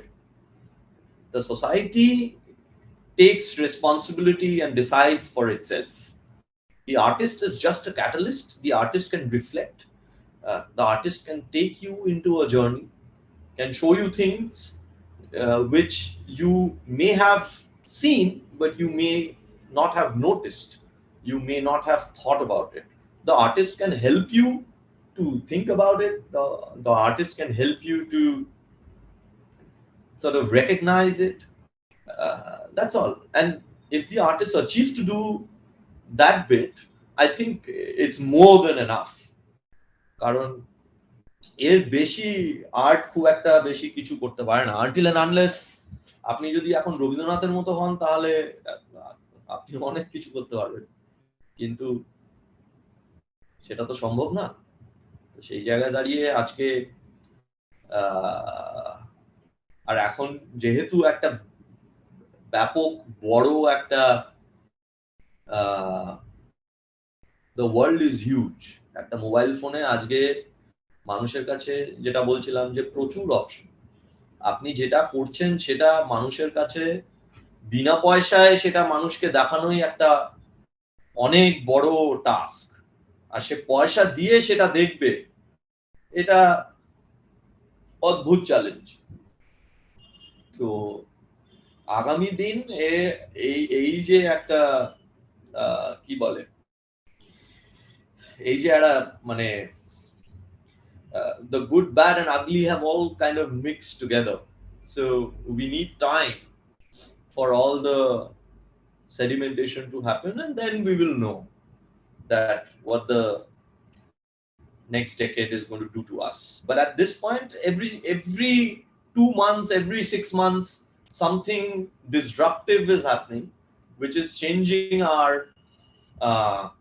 online sort of habits. আমরা আগে যে ওয়েবসাইট গুলোতে সময় কাটাতাম, তারপরে ওটাতে আর কাটাই না, তারপরে আর ওটা কাটাই না, এবং 5 বছর পরে আমরা কোন প্ল্যাটফর্মে থাকবো এটা আমরা কেউই জানি না। আমরা কিভাবে একজন আরেকজনের সাথে কথা বলবো, এই যে আমরা একটা অনলাইন এইভাবে জুমে মিটিং করতে পারবো, আজকের থেকে 5 বছর আগে আমরা কেউ ভাবিনি। তো we don't know what the future has in store for us. এবং টেকনোলজির যে সব থেকে বড় যে টেকনোলজিক্যাল পাওয়ার হাউস, যারা কন্ট্রোলটা ওদের হাতে, পুরো ক্ষমতাটা ওদের হাতে, অতএব আমাদের এখানে খুব একটা কিছু করারও নেই। এবং আমি এই নিয়ে যে বিশাল অপটিমিস্টিক এটাও, কিন্তু আমি একেবারেই অপটিমিস্টিক না, কারণ আমি জানি যে আজকে ইকুয়াল অপরচুনিটিস সবার কাছে নেই। আজকে আপনি ঢাকায়, আমি কলকাতায়, আমাদের কাছে যা অপরচুনিটি, আর আজকে একটা ফার্স্ট ওয়ার্ল্ড দেশের একজনের কাছে সেই এক অপরচুনিটি না। তো সবাইকে আপনি এক প্ল্যাটফর্মে দেখতে পারবেন না। তো যাদের হাতে টেকনোলজিক্যাল ক্ষমতা, তারা এই পৃথিবীটাকে ওরা যেইভাবে ইমাজিন করছে, ওরা একটা বাবলে থেকে ইমাজিন করছে। We are all fitting into their imagination. এই জিনিসটা আমাদের বুঝলে আমাদের সুবিধা হবে। We are just reacting to things. We are not change makers or anything. We are just adapting to change. আপনি কিছু অ্যাড করতে চান, বা আপনার অ্যাড করা বলতে আমার কাছে দৃষ্টিভঙ্গি? মনে হয় আমাদের এখানে ধরেন রিলিজিয়াস একটা ফ্যাক্ট, বুঝছেন, রিলিজিয়াস আছে সমাজ ব্যবস্থা, আমার কাছে মনে হয় এটার উপরে ডিপেন্ড করতেছে পুরা জিনিসটা। এখন আমরা যে ফিল্ম মেকার বা আর্টিস্ট হিসাবে খুব বেশি আসলে আমরা আমাদের করার কিছু নাই, বুঝছেন। তো আমি ধরেন মানে আপনাদেরকে আমি আগেই বলছি যে আমার বেড়ে ওঠা বা আমার পয়েন্ট অফ ভিউ বা আমার স্ট্রাগল বা আমার রুটটা কিন্তু কিছুটা হয়তো বা ডিফারেন্ট, বুঝছেন? আমি বারবার বলতেছি আমরা কিন্তু কোনো সময় এমনি ভেদাভেদ আমরা দেখি না, ঠিক আছে? সো এটা ধরেন ধরেন হ্যাঁ, এটা নিয়ে তো বিশাল মানে মানে এনজিওরা তো অনেক কাজ করে, এটা বেশিরভাগ তো এটা এনজিও ও অনেক বিশাল লেভেলে এটা কাজ করতেছে। সো আমার মনে হয় কোনো চেঞ্জ তো নাই এখন, কিন্তু আলটিমেটলি আসলে পরে রনি ভাই যেটা বললো আমি আমি এগ্রি। এত কিছু ব্যবস্থা মানে এত কিছু ধরে আছে না, আমরা এখন কি পারমাণবিক বোমা নিয়ে ব্যস্ত বা সাইবার সাইবার অ্যাটাক নিয়ে ব্যস্ত, কিন্তু জেন্ডার নিয়ে এটা যে আমরা কথা বলবো, জেন্ডার নিয়ে যে ভয়েস রেজ করবো, এইটা আসলে আমার শোনার মানুষ আসলে আমার কাছে মনে হয় যে মানে 0.1% আছে কিনা সেটা আমার সন্দেহ। এবং যে পরিমাণে আমাদের অ্যাক্সেস, টেকনোলজি অ্যাক্সেস, তো টেকনোলজি অ্যাক্সেস আসলে আমাদের এই কথাগুলাই তো অ্যালাউ করবে না। যেখানে আসলে অ্যাড নাই, যেখানে আপনি একটা স্ক্রিন মানে একটা ভয়েস কাকে শোনাবেন, যদি না আপনি ফেসবুক বা আপনার যে কোনো প্ল্যাটফর্ম যদি উইদাউট অ্যাড আপনি করেন, সেখানে তো তার দর্শকের সামনে কোনোভাবে যাবে না আপনার আপনার টুলসটা বা আপনার আপনার মেটেরিয়ালটা। সো আমার কাছে মনে হয় খুবই টাফ। কিন্তু আমাদের টাফ মানে যে আমরা যে বসে বসে থাকবো বা বসে আছি তা না, কিন্তু যে আমাদের নিজস্ব নিজেদের পয়েন্ট অফ ভিউ থেকে আমাদের যা করণীয়, রনি ভাই যেটা বললেন এটা খুবই ইম্পর্টেন্ট, যে আমরা কিন্তু মাঝখানে একটা মাধ্যম, মিডিয়াম হিসেবে আমরা কাজ করি। সমাজে যা গতে হয়তো বা আমরা এটা স্ক্রিনে তো রিফ্লেক্ট করি, এইটাই যথেষ্ট আমাদের জন্য। আমরা আসলে সমাজ পরিবর্তন করে ফেলবো বা উদ্ধার করে ফেলবো, এটা আমাদের কাজ না। সো আমরা হয়তো বা এটা শেয়ারিং করতে পারি যে হ্যাঁ এটা এরকম, এটা এই ভুল, এটা সত্য। তো আমার কাছে মনে হয় যে সমাজ ব্যবস্থা আসলে সমাজ ব্যবস্থাই মেইন আসলে দায়ী এটা বিষয়টা, যে আপনি আসলে আর হচ্ছে পলিটিক্যাল বিষয়গুলো তো আছে। আর আমি বলবো আমাদের ধরেন সাউথ এশিয়ার দেশগুলোর যদি বলেন, সেক্ষেত্রে আমাদের রিলিজিয়াস একটা ফ্যাক্ট, রিজিলিয়েন্সে তো অনেক কিছু আছে, বুঝছেন? কাকে ছোট করা, কাকে বড় করা, কাকে পাওয়ারফুল বানানো, কাকে ছোট বানানো, সেটা আমার কাছে মনে হয়। কিন্তু আমাদের কাজ মানে অবশ্যই আমাদের করণীয় আছে, কিন্তু আমাদের দেশ উদ্ধার করা বা জাতিকে উদ্ধার করা এটা আমাদের কাজ না। বরং আমরা শেয়ারিং করতে পারি, বিভিন্ন জিনিস শেয়ার। জাস্ট আমার বলার হচ্ছে এইটাই, আর কিছু না।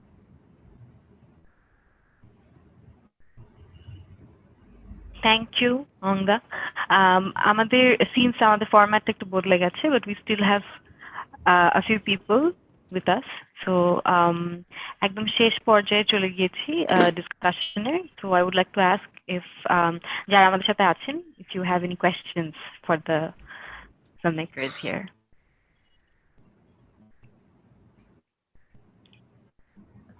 Sarath has a question. আচ্ছা, হ্যালো, আমি ক্যামেরা না অন করেই কথাটা বলি।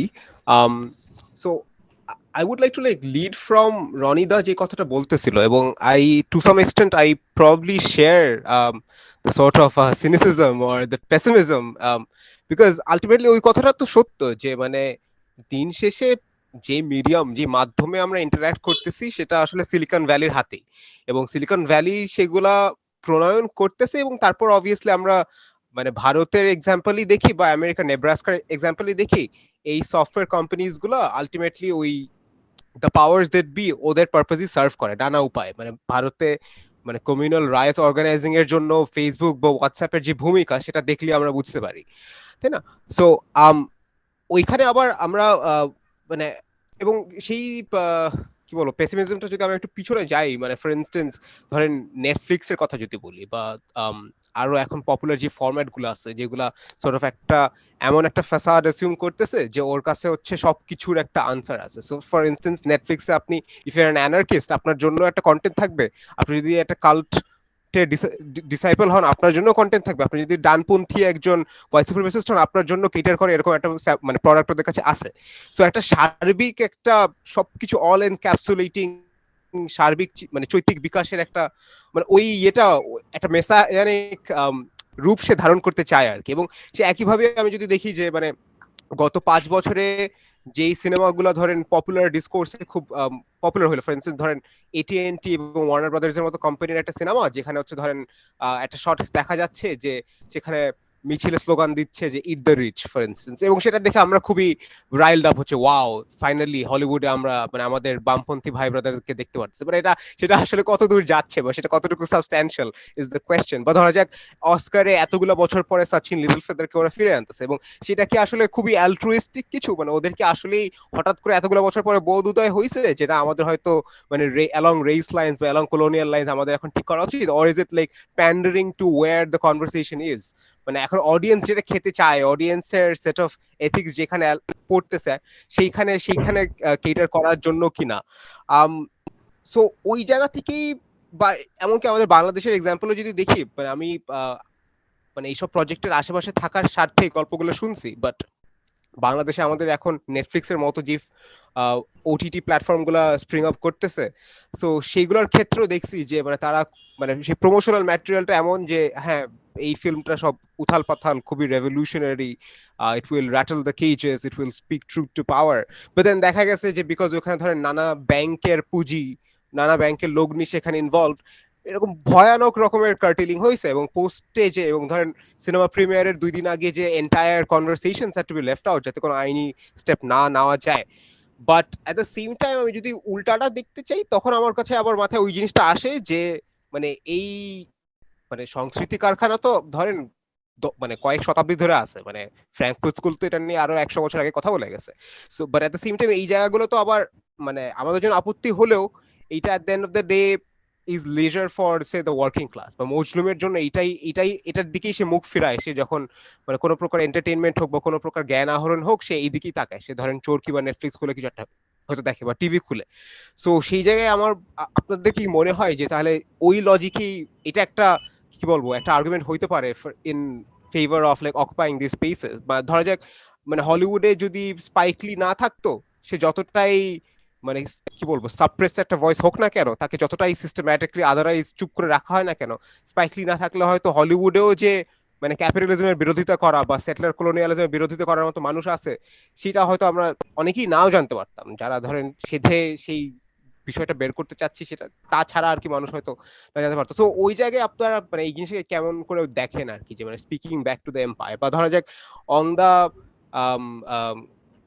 মোরথেঙ্গারির লাস্টে যে একটা ছোট দৃশ্যপট যেটা আমার কাছে মনে হয় যে খুবই সাবস্ট্যান্সিয়াল একটা সিন, যেখানে জলপাই বুটস এসে একটা তারা মানে মনে হয় 30 সেকেন্ডের জন্য ছিল মাত্র, বাট সেটাই কতটা যে তাৎপর্যপূর্ণ সেটা তো ধরেন মানে আমরা মুখে মুখে শুনি, সেটা সেটা ওই সেই কথাগুলো বলা যায় না, but at the end of the day মানে এই আলাপগুলা পাবলিক স্ফিয়ারে আনা বা ডিসকোর্সে ইনজেক্ট করা, সেটার খাতিরেও কি মানে সেটাকে মানে আমি দুজনের কাছে প্রশ্ন, আমি খুবই অগোছালোভাবে বললাম, বাট আমার প্রশ্নটা মূলত ওইটাই যে মানে how do you see this logic of speaking back to the empire, বা সিস্টেমের স্বার্থে সিস্টেমের প্রণীত যেই মিডিয়ামগুলো আছে সেই মিডিয়ামগুলোকে অকুপাই করার চেষ্টা করা?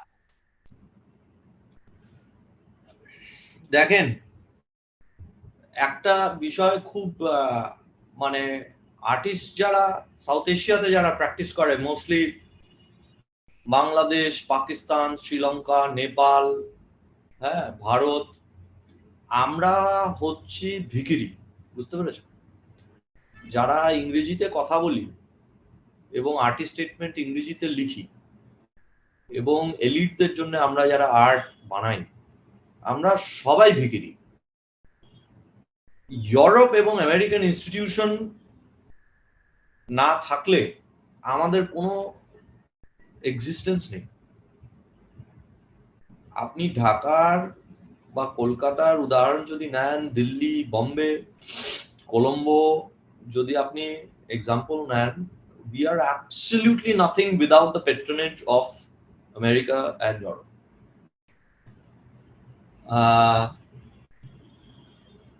As far as এবার দেখেন, ভিখিরি হয়ে মহৎ কিছু বড় কিছু করা সম্ভব না। দ্বিতীয় কথা হচ্ছে, যে সময়ে সাউথ এশিয়ান আর্ট এইখানকার cinema, when it was really talking back to the empire or talking anything significant, তার পেছনে যে ব্যাকবোন যেটা ছিল, সেই ব্যাক ব্যাকবোনটা ছিল মোস্টলি 1920s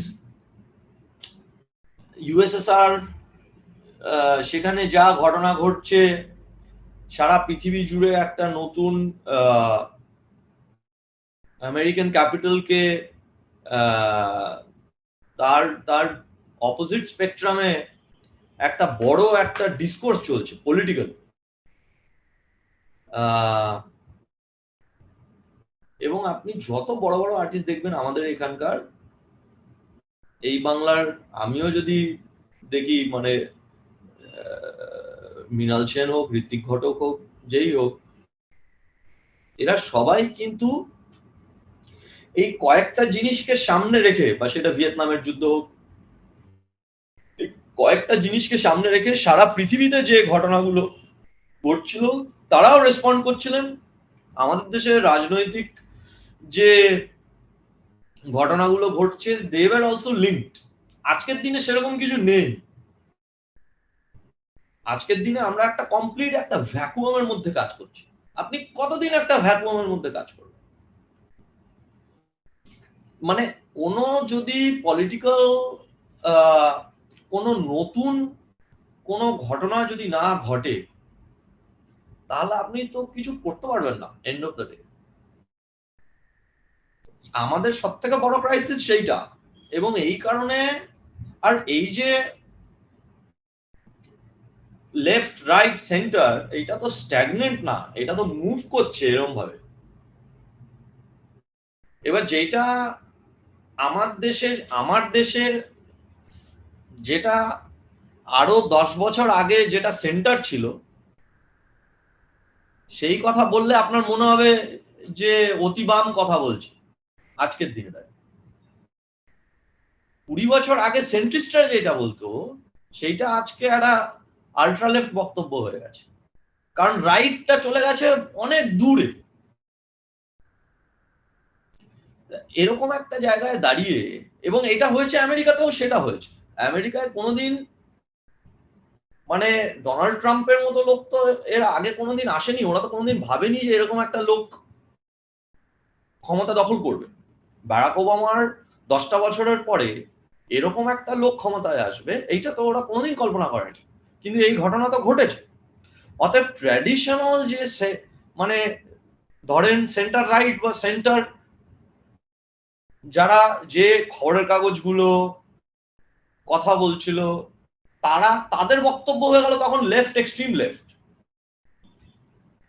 এবার তার একটা ছোট বাই প্রোডাক্ট হচ্ছে যে এই যে ইনক্লুশন অফ অল ভয়েসেস, আপনি যে দেখছেন ইট দ্য রিচ, এই সবগুলোই হচ্ছে তার ম্যানিফেস্টেশন অ্যাট সাম লেভেল। কারণ ওরাও জানে যে অ্যাকচুয়ালি কিছু হবে না, কারণ বিগ ক্যাপিটালকে চ্যালেঞ্জ করার মতো পলিটিক্যাল জায়গায় আর পৃথিবীতে নেই।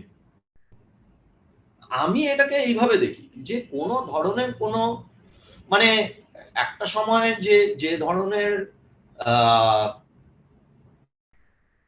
খুব ইম্পর্টেন্ট কাজ, গত 100 বছরের যে সবচেয়ে ইম্পর্টেন্ট কাজগুলো, সেইগুলো কিন্তু হয়েছে একটা পলিটিক্যাল ইডিওলজিকে মাথায় রেখে।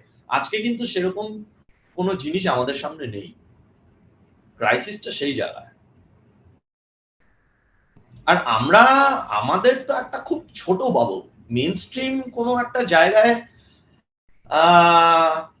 একদমই যে হচ্ছে না সেটা না, হচ্ছে, কিন্তু সেটা রেস এবং সেটা আইডেন্টিটি এবং রেস নিয়ে হচ্ছে মোস্টলি, সেটা ক্লাস নিয়ে হচ্ছে না।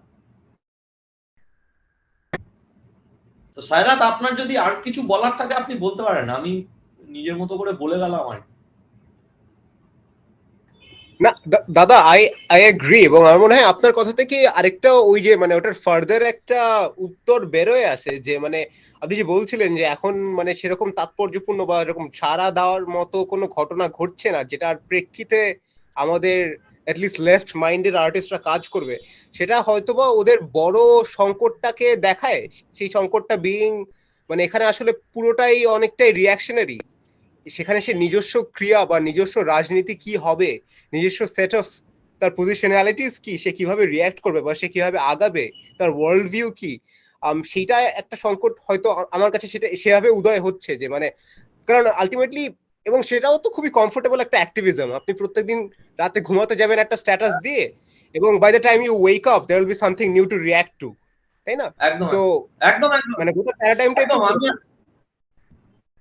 আমি আপনাকে একটা এক্সাম্পল দিই, সেটা হচ্ছে যে এই ঋত্বিক ঘটকের একটা ছবি আছে আমার লেনিন বলে, ডকুমেন্টারি, এবং আমার লেনিন ছবিটাতে বাংলায় যখন বামপন্থী রাজনীতি তুঙ্গে এবং মাঠে ঘাটে ময়দানে বিভিন্ন গ্রামে গঞ্জে প্রত্যন্ত গ্রামে যখন লাল ঝান্ডা নিয়ে মিছিল হচ্ছে এখানে, তখন লেনিনের ছবি হাতে নিয়ে কিছু গ্রামের লোকজন দৌড়াচ্ছেন এবং তার পেছনে ভয়েস ওভারে ঋত্বিক কিছু কথা বলছেন এবং খুব ইন্সপায়ারিং কথাবার্তা, এবং বলছেন যে আমার লেনিন এখানে এইটা হচ্ছে ওটা হচ্ছে, আর ভেরি অপটিমিস্টিক। আজকে যখন এই বাংলাতে আমাদের এখানে ইলেকশনের আগে যখন লোকে ওই লেনিনের ছবি বাদ দিয়ে যদি কোনো এক ভগবানের ছবি হাতে নিয়ে যদি দৌড়ায়, দুটোর মধ্যে কিন্তু কোনো ফারাক নেই, এই একই লোক একই ছবি। এবার প্রবলেমটা হচ্ছে যে এই এই জিনিসটা আমাদের বোঝা, কোথাও না কোথাও উই হ্যাভ টু আন্ডারস্ট্যান্ড যে গত 100 বছরে ভুলগুলো কোথায়, সেইটা বুঝতে না পারলে নতুন কিছু হবে না। সেটা আমরা বুঝে কোনো লাভ নেই, সেটা বুঝতে হবে যে পলিটিক্যাল ক্লাস, তাদেরকে কিছু একটা বুঝতে হবে। সেটা আর্টিস্টরা বুঝতে পারে, অসুবিধা নেই, কিন্তু আর্টিস্টদের মধ্যেও সেরকম ভাবে কোনো টেন্ডেন্সি আমি তো লক্ষ্য করিনি। কন্টেম্পোরারি যারা কাজকর্ম করেন তাদের মধ্যে আমি সেরকম কিছু ফ্যাসিনেটিং এখন অব্দি সাউথ এশিয়াতে একজনের কাজেও আমি এই ধরনের কোনো কিছু আমি দেখি না, যেখানে একটা নতুন ভাবনা আছে। নতুন ভাবনা কাজের ক্ষেত্রে হতে পারে, তার এস্থেটিক, তার ফর্ম, তার ল্যাঙ্গুয়েজ, তার কন্টেন্ট, তার সে কোন ভাবে একটা গল্প বলছে, সেই সব জায়গায় প্রচুর র্যাডিক্যাল কাজকর্ম হয়, কিন্তু একটা পৃথিবীকে নতুন ভাবে দেখার যে একটা চোখ, সেই রকম কিছু আমি এখন অব্দি দেখিনি।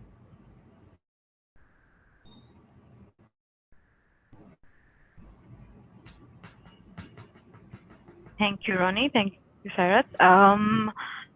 Ong, do you have anything to add? I think আমরা একদম শেষে চলে আমাদের এসেছি আমাদের আমি যে শেয়ার করতে চাচ্ছিলাম, আমাদের ক্রাইসিসটা হচ্ছে ইন্ডিপেন্ডেন্ট ফিল্ম মেকিং আসলে এখন এক্সিস্ট করে কিনা আমার খুব সন্দেহ। কারণ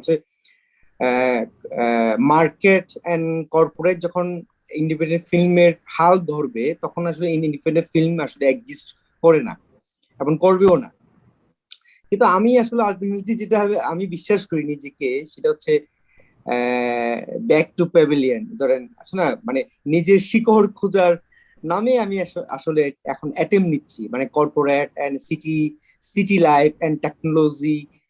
আপনি ভাবতে পারবেন না, আমি যে জুম আমি আসলে জুম অ্যাপ আমার কাছে নাই, ধরেন আরেকজনের কাছ থেকে ধার করে আমি কিন্তু ধরেন টেকনো পার্সন না, বা আমি সিটি লাইফে আমি বসবাস করি না।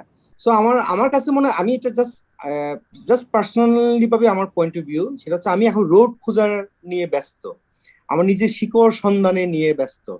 আমি এখন চাষ, ফিউচারে আমার অর্গানিক চাষ নিয়ে ব্যস্ত আমি, মানে পুরো জিনিসটা কিন্তু এক আমার কাছে মনে হয়। আর আমার কাছে মনে হয় ধরেন দান দান দান পক্ষ থেকে টাকা নিয়ে লেফট কথা বলা, এবং লেফট পক্ষ থেকে টাকা নিয়ে ডান পক্ষ কথা বলা, এরকম কিন্তু চলে আসছে কিন্তু এখন। সো এখন আসলে আমাদের খুবই ছোট আকারে চলে আসছে আর কি। ইন্ডিপেন্ডেন্ট ফিল্ম মেকিং আসলে এক্সিস্ট করে না পুরো ওয়ার্ল্ডে এখন। কোনো না কোনো মার্কেটের ভিতরে কিন্তু আমরা আছি, কোনো না কোনো একটা প্ল্যাটফর্ম কিন্তু আমরা এক্সিস্ট করতেছি এখন। সো এটা খুবই টাফ, মানে নিজের ভয়েসটাকে রাইজ করা, স্ক্রিনে আনা বা সমস্ত কিছু, এটা খুবই টাফ। কিন্তু আমি মনে করি যে আসলে মানে এর মানে এই না যে যে আমরা বসে থাকবো, তা না। তো আর আর হচ্ছে ধরেন আছে না, মানে আগে ছিল যেমন ধরেন film making is a expensive medium, কিন্তু এখন তার না। কিন্তু মানে এটা খুবই আমার কাছে মনে হয় এটা ধরেন অনেক অনেক রিজনেবল মধ্যে চলে আসছে। হাতে যা আছে এটা নিয়ে আপনি গল্প বলা, হয়তো আপনি টেকনোলজি রিচ না, সাউন্ড রিচ না, এভরিথিং রিচ না, কিন্তু গল্পটা আসলে আলটিমেটলি মানুষ এখনো পর্যন্ত আমার মনে হয় দেখে। গল্পটা বোঝার ক্ষমতা এখনো পর্যন্ত কিছু মানুষের আছে, মানে কি বলে, মানে রিসিভ করার ক্ষমতা আছে। কিন্তু আলটিমেটলি আমি মনে করি যে আসলে বাজার খুবই ভয়ঙ্কর একটা বিষয়। বাজারে আমরা চাই না যে বাজারে ইনক্লুড হইতে, বাজারে ইনক্লুড হইতে গেলে যে আমার যে কথা, এই কথাটা কোনোভাবে একটা স্ক্রিনিং আসবে না। তো আমি মনে করি এটা ধরুন টেকনোলজি বা কর্পোরেট বা বাজার এটা সবসময় দখল থাকবে, আমাদেরকে দখলে নেবে। আমরা হয়তো বা সোল্ড হবো কোনো না কোনো একদিন।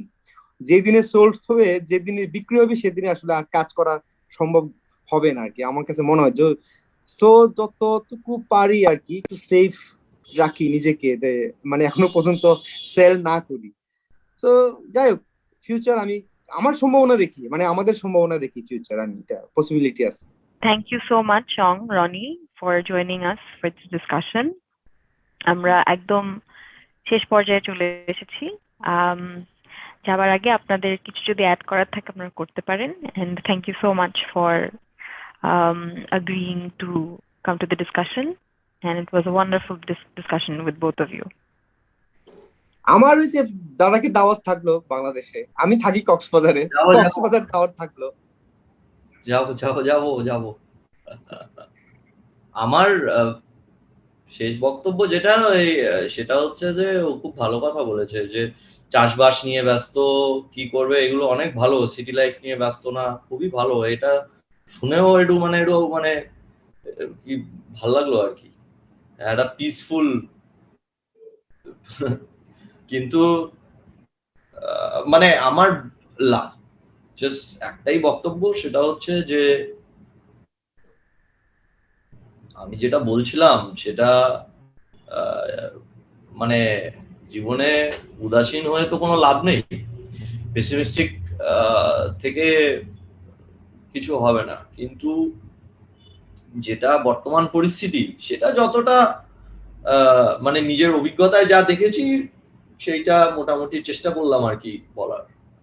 কিন্তু আমি একটা জিনিস বিশ্বাস করি যে টেকনোলজির হাত ধরে মানুষ চিরকাল চেঞ্জ হয়েছে, এবং আজকের দিনেও কোনো একটা গ্রামে, হ্যাঁ, একটা 8 বছর 9 বছর 10 বছরের বাচ্চা যার হাতে এই টেকনোলজি আছে, সে নিশ্চয়ই ভালো কাজ করছে, এবং তারা মানে নিশ্চয় একটা সময় গিয়ে এরকম কাজ করবে, হ্যাঁ, যাতে অনেক কিছু হয়তো আমরা পসিবিলিটিস আমরা হয়তো পরবর্তী সময় আমরা দেখতে পারবো। নিশ্চয় আমি হোপফুল যে কিছু না কিছু হবে, এই নিয়ে কোনো ইয়ে নেই। কারণ এখানে প্রচুর ট্যালেন্টেড লোকজন আছে, এই বাংলাতেও আছে, ওই বাংলাতেও আছে। আমার নিজের ফটোগ্রাফি আমি যতদূর শিখেছি তার অধিকাংশ ক্রেডিট হচ্ছে বাংলাদেশের লোকজন, এবং এটা সম্ভব হয়েছে কিন্তু টেকনোলজির জন্যই। টেকনোলজি না থাকলে আমাদেরও কিছুই শেখা হতো না। অতএব the future is definitely brighter. আর আপনাদের সবাইকে অনেক অনেক ধন্যবাদ এই স্ক্রিনিং অর্গানাইজ করার জন্য, এত সুন্দর আলোচনা অর্গানাইজ করার জন্য। আপনারা সবাই ভালো থাকবেন। দেখা হবে, আবার কথা হবে। Okay, thank you. ভালো থাকবেন। ভালো থাকবেন। Tata, bye. ভালো থাকবেন।